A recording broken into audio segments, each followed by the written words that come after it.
ان کو پوسنا، ان کی تربیت کرنا، ان کو ان کے کھان پان کا انتظام کرنا، یہ ہمارے لیے باعث شرم اور باعث عار بات تھی۔ یہ رو رو کر انہوں نے اللہ کے رسول صلی اللہ علیہ وسلم کے سامنے بیان کیا۔ یہ حالت تھی۔ اسلام آیا، ہمارے آقا آئے،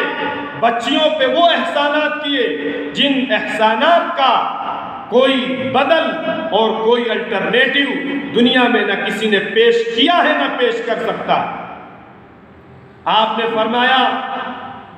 کہ جو لوگ اپنی بچی کو زندہ زمین میں دفن کر دیتے ہیں، قرآن میں اللہ نے آیت اتاری، کل کو اللہ رب العزت آسمان پر ان کو حشر کے میدان میں حساب کتاب کی گھڑی کے وقت انہیں جمع کر کے پوچھا جائے گا وَإِذَا الْمَوْءُودَةُ سُئِلَتْ بِأَيِّ ذَنبٍ قُتِلَتْ۔ مفسرین نے اس میں دو باتیں لکھی ہیں۔ ایک بات یہ ہے اس میں سے کہ اس باپ سے پوچھا جائے گا کہ اس بچی کا جرم کیا تھا، اس بچی کا پاپ کیا تھا جس کی بنیاد پر تم نے اس بچی کے دھرتی پر جینے کے حق کو چھین کر اس کو زمین کے نیچے دفن کر دیا۔ آج یہ جاہلیت بچیوں کو زندہ درگور کر دینے کی پھر سے ہمارے سماج کے اندر عام ہو رہی ہے، پھیل رہی ہے۔ ایبورشن کروایا جاتا ہے۔ اگر معلوم ہو جاتا ہے کہ صاحب ووم کے اندر، رحم کے اندر جو ہے وہ بچی ہے، اور اگر اس کو وہ ڈاکٹرز پارٹس اس بچی کے ووم کے اندر کاٹ کر نکالتے ہیں، میڈیکل رپورٹ کے مطابق کہ جب اس بچی کے اندر جان پڑ جاتی ہے، 4 ماہ کی ہو جاتی ہے، اس کے بعد وہ بچہ اس میں موومنٹ کرتا ہے، اور جب وہ ڈاکٹر اپنا اوزار ڈالتا ہے، اپنا جو ہے وہ آلہ ڈالتا ہے، اس کے بعد اس کا پیر کاٹ کے نکالا جاتا ہے، اس کا ہاتھ کاٹ کے نکالا جاتا ہے، اخیر میں پھر وہ بچہ ووم کے اندر بھاگتا ہے، بچنے کی کوشش کرتا ہے اور اپنے آپ کو سیو کرنے کی کوشش کرتا ہے۔ اس کے بعد اخیر میں پھر اس کے سر کو ڈاکٹر وہ دیکھ کر اور اس جو دوربین کے آلات ہیں اور جدید ٹیکنالوجی اس کے ذریعے سے اس کے سر پر وار کر کے اس کو کریش کر کے اس کو ووم سے باہر نکالا جاتا ہے۔ یاد رکھا جائے ان اسپتالوں کے اندر جو ڈاکٹرز ہیں اور جو بچوں کا ایبورشن کرتے ہیں اور ان بچوں کو کاٹ کر نکالتے ہیں، کل کو قیامت کے دن اللہ کی بارگاہ میں ان سے بھی پوچھا جائے گا۔ وہ بچی کھڑی ہو کے پوچھے گی کہ مجھے کس جرم کی وجہ سے آپ نے کاٹا تھا، اپنے باپ کے گریبان کو پکڑے گی کہ مجھے کس جرم کی بنیاد پر آپ نے کٹوایا تھا، اور اس کی ماں کو بھی پکڑا جائے گا۔ یہ سارے کے سارے مجرم۔ اسلام آیا، اس نے کیا تعلیمات دی، کیسے سمجھایا؟ فرمایا سنو، جس انسان نے 2 بچیوں کی کفالت کی، ان کے ایکسپینڈیچرز بیئر کیا، برداشت کیا، ان کے اخراجات کو، ان کی ذمہ داریوں کو اوڑھا، فرمایا ہمارے آقا نے انا دخلت انا وهو كهاتين، دخلت انا وهو الجنة كهاتين واشار باصبعيه۔ آپ نے فرمایا جو 2 بچیوں کی کفالت کرے گا، انہیں پالے گا، انہیں پوسے گا، انہیں پروان چڑھائے گا، ان کی سیوا کرے گا، ان کی خدمت کرے گا، فرمایا کل کو میں اور وہ جنت میں اس طرح داخل ہوں گے۔ یہ اسلام نے بچیوں کی تربیت، ان کے ایکسپینڈیچرز بیئر کرنے کو کیسے ایکسائٹمنٹ دیا، اور ایبورشن کروانے پر، ان کے زندہ درگور کر دینے پر، ان کو دفن کر دینے پر، یا 4 ماہ کے بعد اگر کوئی ایبورشن کرواتا ہے اور اس میں جان پڑ جاتی ہے، علماء نے لکھا ہے تو وہ بالکل اسی طرح ہے جس طرح ایک زندہ بچی کو قتل کرنا۔ دوسری روایت میں فرمایا کہ لوگوں، تم میں سے جس کے گھر میں بچی کی ولادت ہو، من ولدت لہ انثى، جس کے گھر میں بچی کی ولادت ہو، فلم یلدھا، وہ اسے زندہ درگور نہ کرے، اور جدید دور کے اندر وہ اس بچی کو بچی سمجھ کر بچی ہونے کی وجہ سے اس کا ایبورشن نہ کروائے، اسے گروائے نہیں، اسے ووم کو صاف نہ کروائے۔ فرمایا جو اس بچی کو زندہ دفن نہ کرے، زندہ درگور نہ کرے،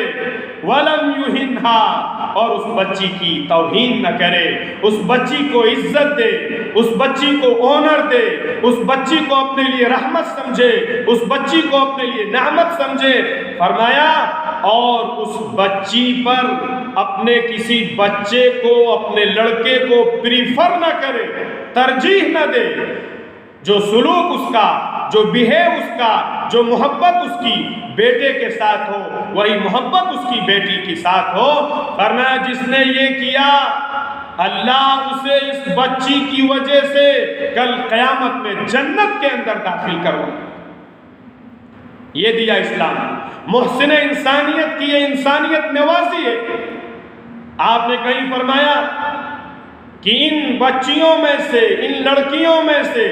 جو انسان کسی چیز کی ذمہ داری اٹھائے گا، ان کے ساتھ اچھے سے رہے گا، ان کے حقوق کی ادائیگی کرے گا، فرمایا فَلَهُ الْجَنَّةُ، اس کے لیے جنت ہے اس کے لیے۔ ایک مومن کے لیے جنت سے بڑی کوئی چیز نہیں ہو سکتی۔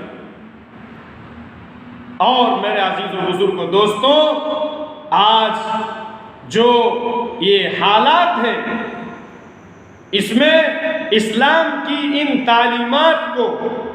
ہمیں عام کرنا چاہیے، پھیلانا چاہیے۔ ایسے ایسے حالات، ایسے ایسے انسیڈنٹ کہ اسپتال کے اندر ایک غیر کمیونٹی کی ایک بچی پیدا ہوتی ہے، اسپتال سے اس کا شوہر، اس کے سسر، اس کی ساس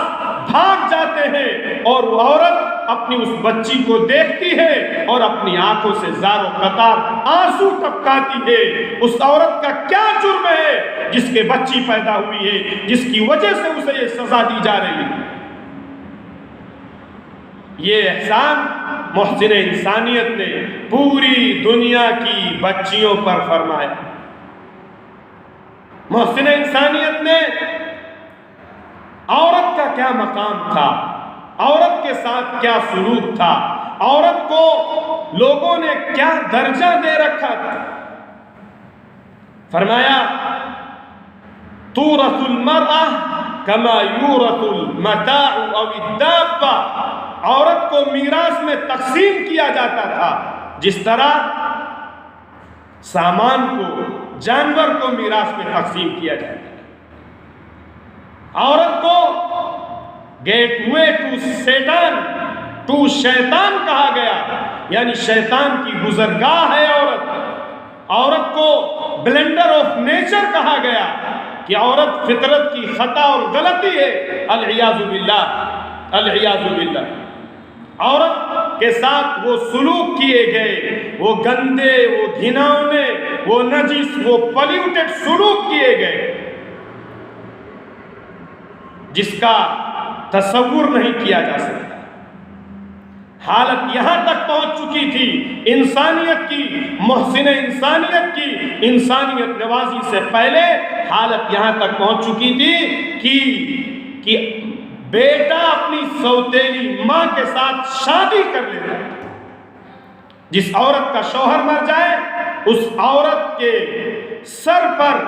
جو بھی انسان شوہر کے قریبی رشتہ داروں میں سے چادر ڈال دیتا، وہ عورت اسی کی بیوی بن جاتی، چاہے اس کو اچھی لگے، چاہے وہ اسے پسند کرے، چاہے نہ پسند کرے، بلکہ جبرن اسے بیوی بنا دیتا۔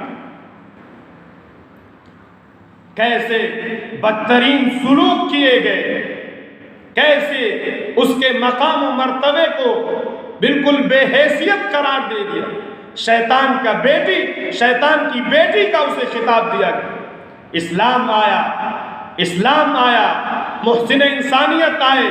انسانیت کہ پھول جو کھلائے عورت کے مقام و مرتبے کو بلند کیا، اتنا بلند کیا، اتنا بلند کیا، اتنا بلند کیا کہ قرآن میں اللہ نے حکم نازل فرمایا وَعَاشِرُوهُنَّ بِالْمَعْرُوفِ کہ لوگوں ان عورتوں کے ساتھ اچھے کے ساتھ گزر بسر کرو، ان عورتوں کے ساتھ اچھے سے رہو۔ کہیں فرمایا حضور اکرم صلی اللہ علیہ وسلم نے کہ الجنت تحت اقدام الامہات، جسے تم بلینڈر آف نیچر کہتے ہو، جسے تم گیٹ وے ٹو سیٹن کہتے ہو، جسے تم روٹ کاز آف ایول کہتے ہو، برائی کی جڑ کہتے ہو، قرآن کہتا ہے، حضور اکرم صلی اللہ علیہ وسلم نے فرمایا اے لوگوں یہ تمہاری سوچ غلط ہے، یہ تمہارے خیالات غلط ہیں، ان کی میں تردید کرتے ہوئے اس بات کا اعلان کرتا ہوں الجنت تحت اقدام الامہات، ماؤں کے پیروں کے نیچے جنت ہے۔ آپ نے کہیں فرمایا کہ ماؤں کے پیروں کے نیچے جنت ہے، اور فرمایا کہ اگر وہ عورت بہن کی شکل میں ہے تو اس کے ساتھ اچھا سلوک کیا جائے، اس کو باپ کی میراث میں اس کا حق دیا جائے، اور جو انسان ایسا کرے گا، حدیث کے الفاظ ہیں من كانت له 3 بنات او 3 اخوات، اور آگے فرمایا جس کے 3 بہنیں ہوں، 3 بیٹیاں ہوں، یا جس کے 2 بہنیں ہوں، 2 بیٹیاں ہوں، ان کے ساتھ وہ اچھا سلوک کرے اور اللہ سے